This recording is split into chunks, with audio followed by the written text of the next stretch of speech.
I don't think you are going to be happy with me, but let me start.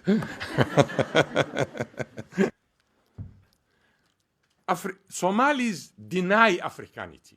They do not want to be identified as African. They want to be Arabs. And the Arabs are pushing them.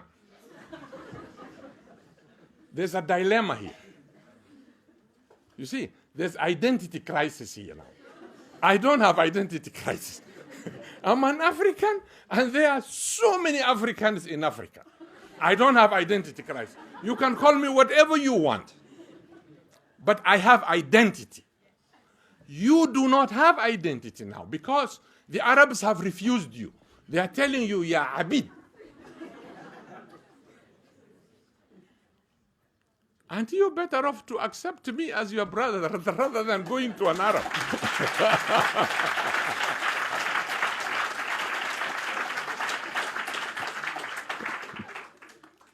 So, we called Somalis, in that article, Africanity by accident of geography.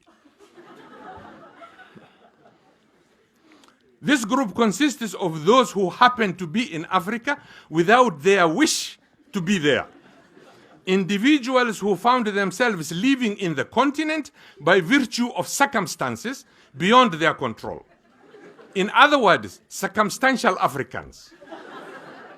Members of this group are not pleased to be identified with negritude or blackness, be it by value, ideology, culture, ethnicity, or any other quality except by the accident of being in Africa, of existing on the continent. So, the only time that a Somali nomad or a pastoralist, and I have nothing against nomads, the only time he or she will accept to be an African, or she or he may instantly turn around from Arab to Africa, is if she or he encounters discrimination of identity, denial from that group. And I have seen this in Egypt. I have seen it in Saudi Arabia, and I have seen it in Canada. I'm a Canadian by naturalization. You see? So in Canada, they come to complain. I was teaching at York University in Canada. ورنا على عبودك يا قال هذا والله والله مثل كلا الصع. And I tell them, welcome to the real world.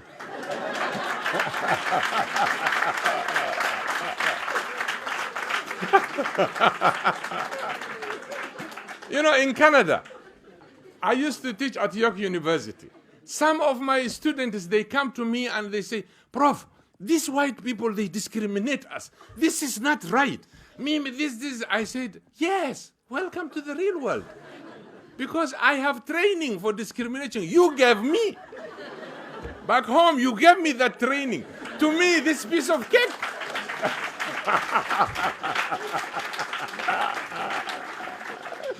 I never felt even single day in Canada that I was discriminated. Never. Because I was already prepared by you guys.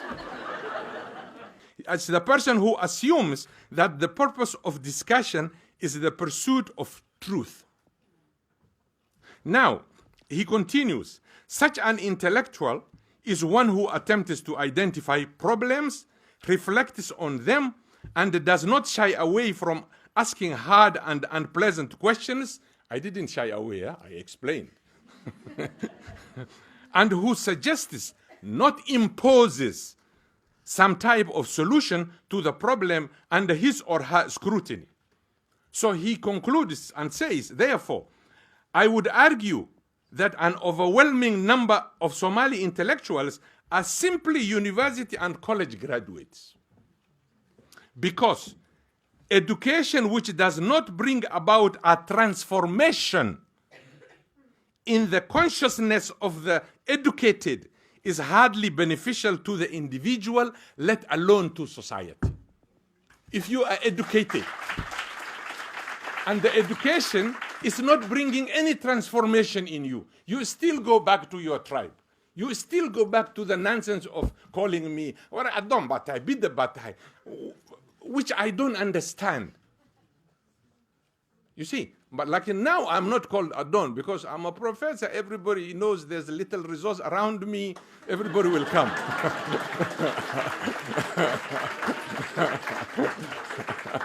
Now I'm removed from Adon to Adonhood.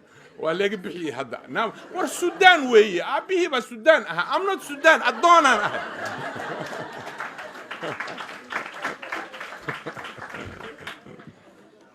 So, therefore, here I think the Chinese proverb I picked is very handy here, is useful. It says, to know and not to act is not to know. If you know something, you don't act on it, then you don't know it. So, I wish we had enough time.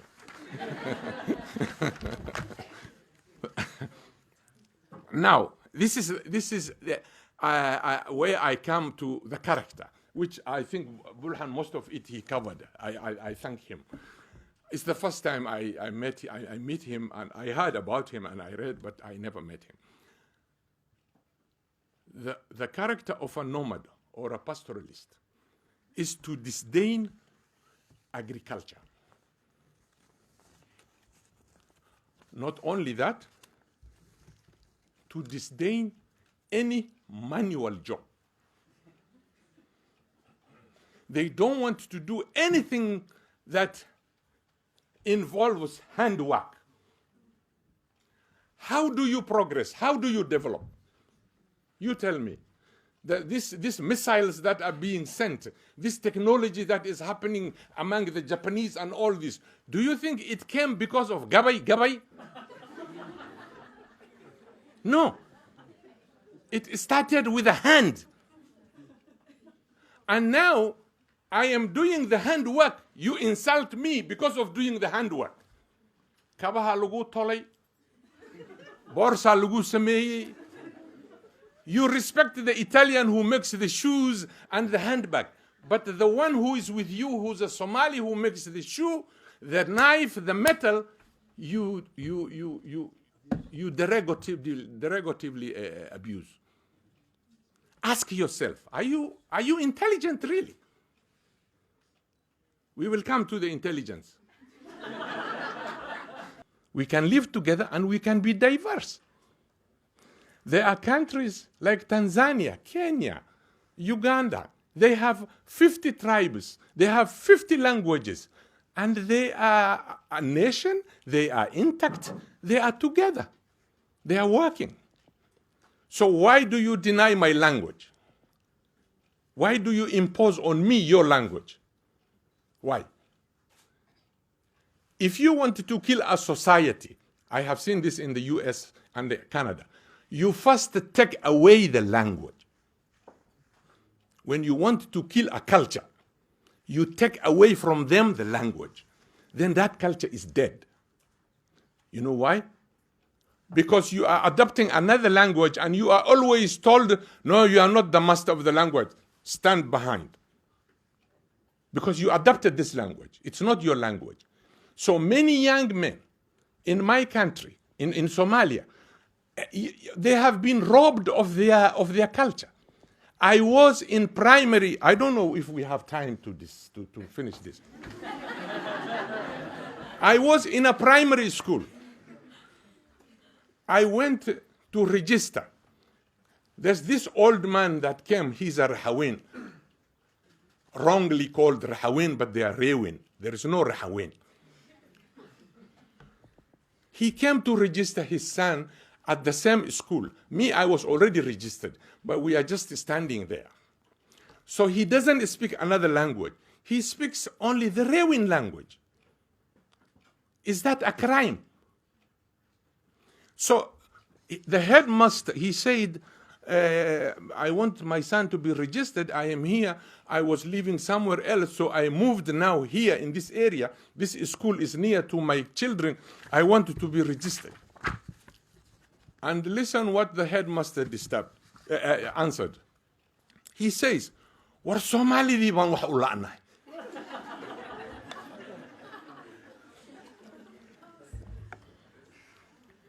You're laughing now, but what does he feel, this young kid, at that age of 5, 6 years old? Let me translate.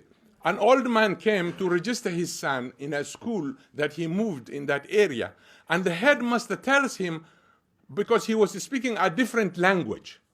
It's a Somali language, but different, but the headmaster didn't understand. Now the headmaster answers the father, look at him. We can't get spaces for Somali children. And he's asking for space. So who is he? Where did he come? He's a Somali. So if I tell you the historical background of what happened to me and what happened to my brother, which he all registered, his book is called Unearthing Apartheid in Somalia. You can't believe. When my brother graduated from primary, all the teachers, all the parents were invited there, and my brother was number 1 in the school. The headmaster was Ustad Abdullah. He was a half Arab. And Ustad Abdullah, then children are given their certificate, they called their name, and the parents are there. My brother was called, and he went to get his certificate because he scored all 100. 100, 100, 100, 100. So the headmaster said, this is the kind of student we want. This is the kind of student who will help tomorrow the country, the whatnot and whatnot. And an old parent stood up and talked to the master and said, war hadda ma waxaadna leedahay caruurteen oo dhan ma addoonkaasaa ka badiyey.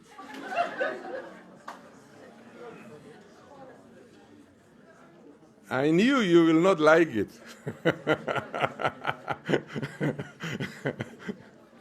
You see, my brother scored 100 in every point because I am a Bantu.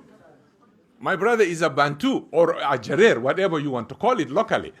So a parent from the dominant clan, Somali, says, he told the headmaster, are you trying to tell us all of our children were defeated by this slave? Because we are considered a slave in Somalia. Not only we, every African Negroid-looking person, if your nose is big, if your hair is kinky, you are a slave. I don't know who owns me. I'm looking for my master, I don't see yet.